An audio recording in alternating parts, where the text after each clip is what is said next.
Wednesday, July 27. An attitude of surrender. We now jump ahead a number of years in Israelite history and read a simple story that can help reveal to us how true worship can be expressed in the heart of a penitent soul. Consider 1 Samuel chapter 1, the story of Hannah. What can we take from her experience that helps us understand the meaning of worship and how we are to worship the Lord? Here are excerpts from 1 Samuel chapter 1. Now there was a certain man of Ramathaim Jophim, and his name was Elkanah. He had 2 wives. The name of one was Hannah, the name of the other Peninnah.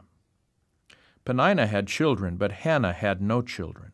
This man went up from his city yearly to worship and sacrifice to the Lord of hosts in Shiloh.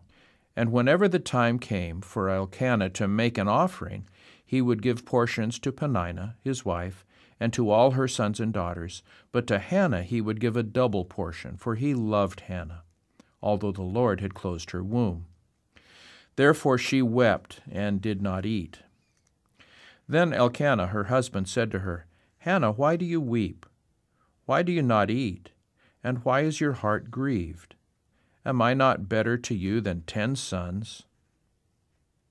Now Eli the priest was sitting on the seat by the doorposts of the tabernacle of the Lord, and she was in bitterness of soul, and prayed to the Lord, and wept in anguish. Then she made a vow, and said, O Lord of hosts, if you will indeed look on the affliction of your maidservant, and will give your maidservant a male child, then I will give him to the Lord all the days of his life. Only her lips moved, but her voice was not heard. Therefore Eli thought she was drunk. So Eli said to her, How long will you be drunk? Put your wine away from you. But Hannah answered and said, No, my lord, I am a woman of sorrowful spirit.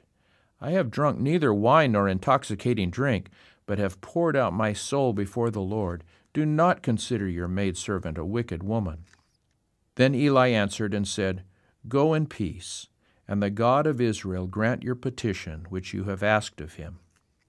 So it came to pass, in the process of time, that Hannah conceived and bore a son, and called his name Samuel, saying, Because I have asked for him from the Lord.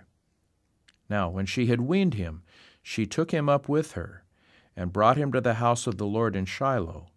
So they worshipped the Lord there. We do not worship God in a vacuum.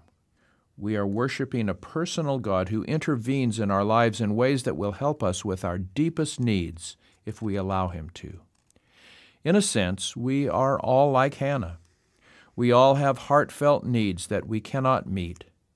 Hannah came before the Lord in an attitude of complete self-surrender. True worship should flow from a broken heart, totally aware of its own helplessness and dependence upon God. What are the broken places inside you? How can you learn to give them to the Lord?